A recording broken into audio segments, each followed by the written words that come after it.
आज हम लोग अनुसूची के बारे में पढ़ेंगे। चाहे कोई भी एग्जाम हो, आप चाहे जिस भी एग्जाम की तैयारी कर रहे हो, अनुसूची से सवाल आते ही हैं। ये बहुत ही इंपॉर्टेंट टॉपिक है। तो चलिए हम लोग अनुसूची के बारे में पढ़ेंगे। तो अनुसूची में जो मेन वर्ड है, कीवर्ड, उसके थ्रू हम उसको याद रखने का कोशिश करेंगे। तो देखिए, संविधान में टोटल वर्तमान समय में 12 अनुसूची हैं। संविधान में वर्तमान समय में 12 अनुसूची हैं। और पूछेगा कि मूल रूप से कितने अनुसूची थे, तो 8 अनुसूची। मूल रूप से संविधान में 8 अनुसूची थी और अभी वर्तमान में पूछेगा तो 12 अनुसूची है। 12 अनुसूची है, 105 संशोधन हो चुके हैं और संविधान में 22 भाग हैं। तो देखिए, अनुसूची एक में किसके बारे में वर्णन किया गया है? राज्य एवं संघ। जब भी पूछेगा कि राज्य एवं संघ का संबंध किस अनुसूची से है, तो अनुसूची 1। फिर पूछता है कि अनुसूची 2 में किसका वर्णन है, तो वेतन। जो भी भारत के बड़े बड़े पदाधिकारी हैं, कोई जैसे CAG है, सर्वोच्च न्यायालय के न्यायाधीश हो गए, जो भी बड़े बड़े पदाधिकारी हैं, उनका वेतन कैसे दिया जाना है, तो उसी का वर्णन किया गया है अनुसूची 2 में। मतलब अनुसूची 2 का संबंध वेतन से है, अनुसूची 1 का संबंध राज्य एवं संघ से है। ठीक है, हम लोग कीवर्ड से याद रखेंगे। आगे है अनुसूची 3। अनुसूची 3 में जो बड़े बड़े पदाधिकारी हैं, उनके शपथ ग्रहण के बारे में बताया गया। मतलब कि अनुसूची 3 का संबंध हो गया शपथ से। और अनुसूची 4 के बारे में क्या कहा गया, तो राज्यसभा संसद का एक अंग है। तो राज्यसभा में किस राज्य से कितने सीट होने चाहिए, संघ प्रशासित क्षेत्र से कितने सीट होने चाहिए, कहां से कितने सीट होने चाहिए राज्यसभा में, उसके बारे में बताया गया है अनुसूची 4 में। फिर अनुसूची 5 में किसके बारे में बताया गया है? अनुसूचित क्षेत्र एवं अनुसूचित जाति जनजाति। तो अनुसूची 5 में बताया गया है कि अनुसूचित क्षेत्र और अनुसूचित जनजाति का प्रशासन किस प्रकार से करना है, उसी के बारे में बताया गया है अनुसूची 5 में। फिर अनुसूची 6 में संबंधित है असम, मेघालय, त्रिपुरा, मिजोरम। ये सभी उत्तर पूर्वी भारत के राज्य हैं, 7 सिस्टर के अंग हैं ये सभी। और अनुसूची 6 में कहने का मतलब है कि ये सभी जो राज्य हैं, असम, मेघालय, त्रिपुरा, मिजोरम, यहाँ के जो जनजातीय क्षेत्र है, उनका प्रशासन किस प्रकार से करना है, उसके बारे में बताया गया है अनुसूची 6 में। फिर अनुसूची 7। अनुसूची 7 का संबंध है केंद्र एवं राज्य में शक्तियों के विभाजन से। अनुसूची 7 का संबंध है कि केंद्र एवं राज्यों में शक्ति का किस प्रकार से विभाजन किया जाए, उसी के बारे में अनुसूची 7 के बारे में बताया गया है। ठीक है, तो शक्तियों का विभाजन 3 प्रकार से किया गया है, केंद्र सूची, राज्य सूची और समवर्ती सूची। अनुसूची 7 का संबंध हो गया केंद्र एवं राज्य के बीच में शक्तियों के विभाजन से। अगला है अनुसूची 8। अनुसूची 8 में 22 भाषाओं का उल्लेख किया गया। मूल रूप से तो 14 ही थे, लेकिन वर्तमान समय में 22 भाषाएं हैं अनुसूची 8 में। ऐसे याद रखिए कि अनुसूची 8 का संबंध किससे है, तो भाषाओं से। अगला है अनुसूची 9। अनुसूची 9 में संपत्ति का अधिग्रहण किस प्रकार से किया जाएगा, इसके बारे में बताया गया है। तो यह संविधान में पहला संविधान संशोधन 1951 में हुआ था। उसके तहत क्या किया गया कि संपत्ति का अधिग्रहण किस प्रकार से किया जाएगा। कुर्की समझते हैं? कुर्की, संपत्ति जब्त कर लिया जाता है या नीलाम कर दिया जाता है, कुर्की। तो उसी का वर्णन है अनुसूची 9 में। पहले मूल रूप से 8 अनुसूची थी, पहला संविधान संशोधन 1951 में हुआ, उसी के तहत अनुसूची 9 को जोड़ा गया, जिसका संबंध किससे है, तो संपत्ति के अधिग्रहण से। अगला है अनुसूची 10। तो अनुसूची 10 का संबंध है दल बदल से। हुआ क्या कि 52वां संविधान संशोधन हुआ 1985 में, इसी के तहत अनुसूची 10 को जोड़ा गया, जिसका संबंध क्या है, दल बदल से। दल बदल मतलब हो गया कि पहले होता था कि कोई भी जो नेता वगैरह होता था, वो किसी पार्टी से चुनाव लड़ता था और वो जीत जाता था, फिर क्या कर देता था, तो दूसरा पार्टी में चल जाता था।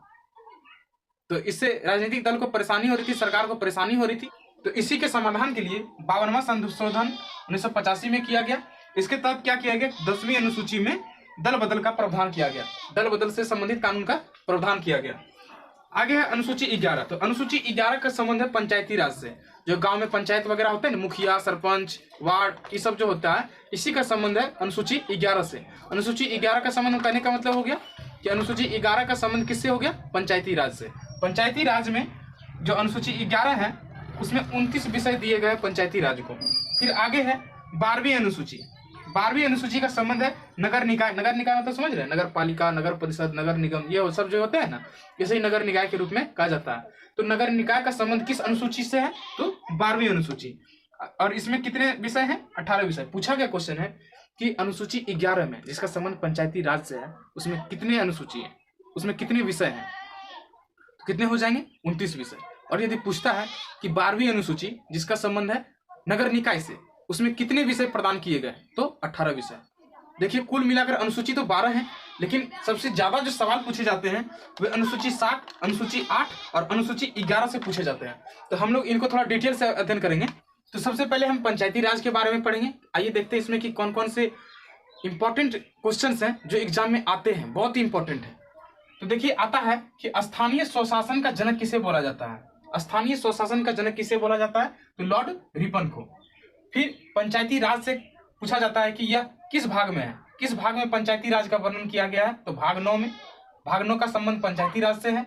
अनुच्छेद 243 का संबंध पंचायती राज से है। अनुसूची 11 का संबंध पंचायती राज से है। और इसमें अनुसूची 11 में कितने विषय दिए गए हैं पंचायती राज के लिए? तो 29 विषय दिए गए। देखिए ये सभी बहुत ही इंपॉर्टेंट है, सभी एग्जाम में यहाँ से सवाल पूछे गए हैं। चाहे आप कोई भी एग्जाम की तैयारी कर रहे हो, यहाँ से सवाल आते ही हैं, तो इनको पढ़ना बहुत ही जरूरी हो जाता है। तो आइए शुरू कर रहे हैं। तो भाग 9 अनुच्छेद 243 अनुसूची 11 ये तीनों का संबंध किससे हो गया? पंचायती राज से। और अनुसूची 11 में कितने विषय दिए गए हैं पंचायती राज के लिए? तो 29 विषय। आगे है चुनाव लड़ने के लिए न्यूनतम आयु, मतलब जो भी व्यक्ति पंचायत का चुनाव लड़ना चाहता है उसकी न्यूनतम आयु कितनी होनी चाहिए? तो 21 वर्ष होनी चाहिए। चाहे वो मुखिया का चुनाव लड़े या वार्ड का चुनाव लड़े या सरपंच का चुनाव लड़े या पंचायत समिति का चुनाव लड़े, जो भी पंचायती राज के तहत चुनाव लड़ना चाहता है उसकी न्यूनतम आयु कितनी होनी चाहिए? तो 21 साल होनी चाहिए। अब हम पंचायती राज से संबंधित समितियों के बारे में पढ़ेंगे। तो सबसे पहला है बलवंत राय मेहता समिति। बलवंत राय मेहता समिति का गठन 1957 में किया गया था और इस समिति ने सिफारिश दी कि पंचायती राज का जो स्तर है वो 3 स्तर का होना चाहिए। जिला पे जिला परिषद का, जिला स्तर पे जिला परिषद का, और प्रखंड स्तर पे पंचायत समिति का, और पंचायत स्तर पे ग्राम पंचायत का। आगे है अशोक मेहता समिति। अशोक मेहता समिति का गठन 1977 को किया गया था। इस समिति ने सिफारिश दी कि पंचायती राज का जो स्तर है वो 2 स्तर का होना चाहिए। बलवंत राय मेहता समिति ने सिफारिश किया 3 स्तर का, त्रिस्तर का, और अशोक मेहता समिति ने सिफारिश की 2 स्तर का। तो दोनों एग्जाम में पूछा गया है कि किस समिति ने त्रिस्तरीय पंचायती राज की सिफारिश की? बलवंत राय मेहता समिति। किस समिति ने 2 स्तरीय पंचायती राज की सिफारिश की? तो अशोक मेहता समिति। आगे है एल.एम. सिंघवी समिति, बहुत इंपॉर्टेंट। तो एल.एम. सिंघवी समिति का गठन 1986 में किया गया था। इस समिति ने सिफारिश की कि पंचायती राज को संवैधानिक दर्जा दे दिया जाए। यह है पी.वी.के. राव समिति, इसका गठन 1985 को किया गया था।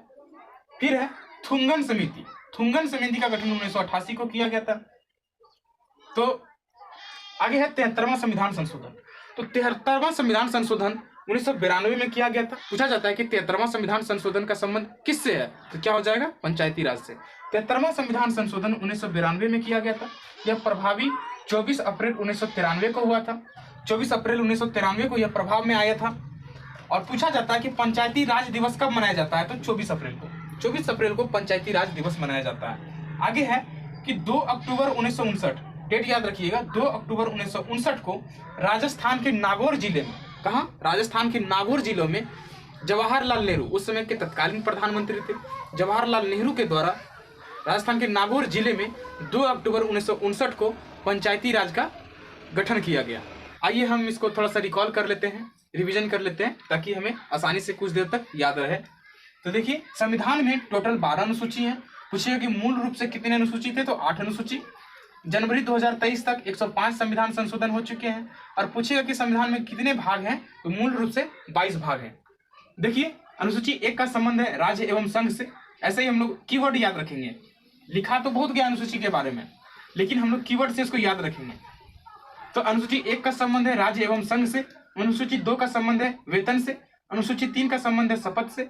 अनुसूची 4 का संबंध है राज्यसभा में प्रतिनिधित्व, मतलब राज्यसभा में किस क्षेत्र, किस राज्य को कितना सीट दिया जाए।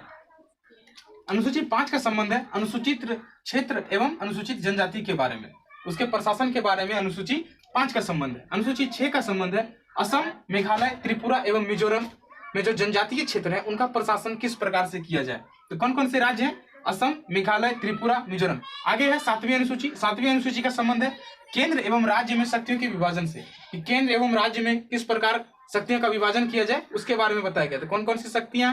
समवर्ती सूची, केंद्र सूची और राज्य सूची। आगे है अनुसूची 8। अनुसूची 8 का संबंध है, इसमें 22 भाषाओं का वर्णन किया गया। अनुसूची 8 का संबंध है 22 भाषाओं से। फिर आगे है अनुसूची 9। अनुसूची 9 का संबंध है संपत्ति के अधिग्रहण। संपत्ति का अधिग्रहण से संबंधित है अनुसूची 9। इसे पहला संविधान संशोधन 1951 के तहत जोड़ा गया था अनुसूची 9 को। अनुसूची 10 का संबंध है दल बदल कानून से। दल बदल कानून संविधान में 52वां संशोधन किया गया 1985 में, उसके तहत अनुसूची 10 को जोड़ा गया। किसका संबंध है इससे? दल बदल से। आगे है अनुसूची 11। अनुसूची 11 का संबंध है पंचायती राज से, और इसमें कितने विषय हैं? तो 29 विषय हैं। आगे है अनुसूची 12। अनुसूची 12 का संबंध है नगर निकाय से। इसमें नगर निकाय के लिए 18 विषय दिए गए हैं। 74वां संविधान संशोधन 1992 के तहत संविधान में अनुसूची 12 को जोड़ा गया, जिसका संबंध किससे था? तो नगर निकाय। तो स्थानीय स्वशासन का जनक किसे बोला जाता है? लॉर्ड रिपन को। भाग 9 का संबंध अनुच्छेद 243 और अनुसूची 11 ये सभी पंचायती राज से संबंधित हैं। अनुसूची 11 में 29 विषय दिए गए हैं। पंचायती राज का चुनाव लड़ने के लिए न्यूनतम आयु कितनी होनी चाहिए? 21 वर्ष होनी चाहिए। पंचायती राज के लिए गठित पहली समिति थी बलवंत राय मेहता समिति। इसका गठन 1957 में किया गया था। इस समिति ने त्रिस्तरीय पंचायती राज की सिफारिश की थी, यानी कि जिला स्तर पे जिला परिषद का, प्रखंड स्तर पे पंचायत समिति का और पंचायत स्तर पे ग्राम पंचायत का। आगे अशोक मेहता समिति, इसका गठन 1977 को किया गया था। इस समिति ने द्विस्तरीय पंचायती राज का गठन का सिफारिश किया। आगे LM सिंघवी समिति, इसका गठन 1986 को किया गया था। इस समिति ने सिफारिश दी कि पंचायती राज को संवैधानिक दर्जा दिया जाए। इस समिति की सिफारिश को ध्यान में रखते हुए सरकार द्वारा 73वां संविधान संशोधन 1992 में किया गया और पंचायती राज को संवैधानिक मान्यता दी गई। और आगे PVK राव समिति, PVK राव समिति का गठन 1985 में किया गया था। थुंगन समिति का गठन 1988 में किया गया था।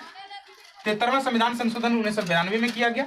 यह 24 अप्रैल 1993 को प्रभाव में आया। पूछा जाता है कि पंचायती राज दिवस कब मनाया जाता है? तो 24 अप्रैल को। आगे है कि 2 अक्टूबर 1959 को राजस्थान के नागौर जिले में तत्कालीन प्रधानमंत्री जवाहरलाल नेहरू के द्वारा पंचायती राज का वहां पे गठन किया गया था। अब हम लोग अनुसूची 7 और अनुसूची 8 इन दोनों के बारे में विस्तार से पढ़ेंगे। तो देखिए, अनुसूची 8 का संबंध है भाषाओं से।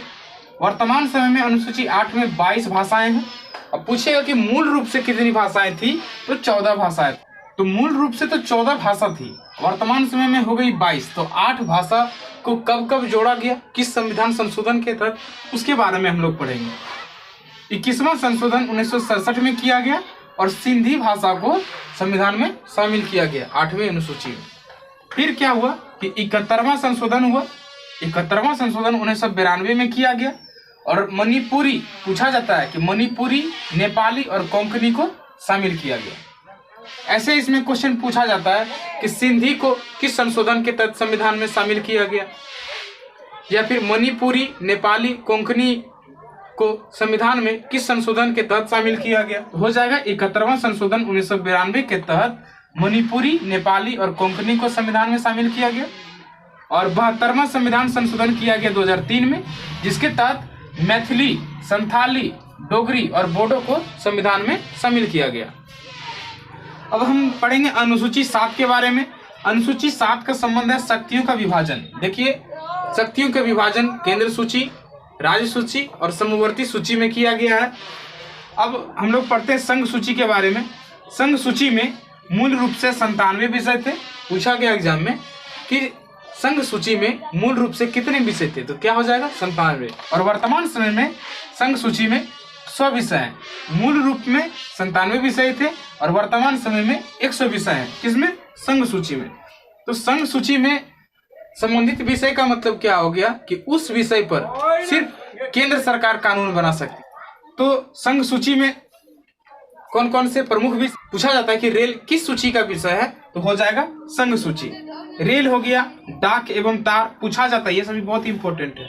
रेल, डाक एवं तार, जनगणना, जनगणना से भी सवाल आया हुआ कि जनगणना किस सूची का विषय है, तो हो जाएगा संघ सूची। परमाणु, अंतरिक्ष कार्यक्रम, विदेश सेवा, ये सभी जो प्रमुख विषय हैं वो केंद्र सूची के पास है। यहाँ से सवाल आते हैं इस प्रकार कि रेल किस सूची का विषय है, तो केंद्र सूची का। डाक एवं तार या फिर जनगणना, परमाणु कार्यक्रम, अंतरिक्ष कार्यक्रम, ये सभी किस सूची के विषय हैं, पूछेगा तो संघ सूची। तो राज्य सूची में मूल रूप से 66 विषय थे और वर्तमान समय में 61 विषय हैं। अब कौन कौन से हैं?